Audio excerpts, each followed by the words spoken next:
30% of Australians are not native born. 30% of Australian voters are not native born. So this is all over the Western world. This is a very conscious, deliberate policy by the Chinese, the old Soviet communists, anybody they could, to increase the third world immigration into Western countries, and primarily Islam, that they knew would cause conflict, that they knew would cause social breakdown, demoralization, all of this kind of thing. So this is not accidental. This is 100 years in the planning. Since the Bolshevik Revolution, the communists have been pushing this on every Western country. They get the left into power. The left opens the doors. Look at Minnesota. Yeah. Minnesota is run by communists.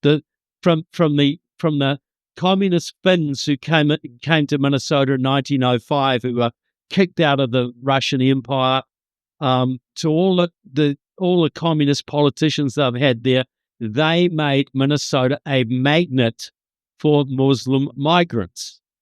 And it was a deliberate program because they knew that the Muslims would be a great ally in destroying the conservative movements and bringing down the country and just creating chaos.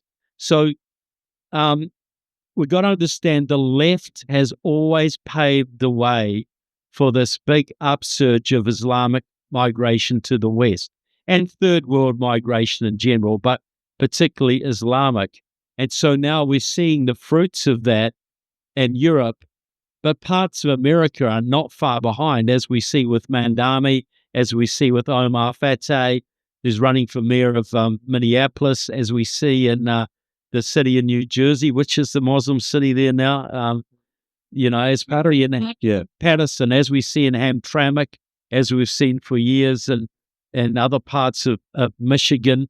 But we got to understand this is planned, scientifically organized in Moscow and Beijing and Havana, and their relationships, which have gone back decades with the Islamic countries. And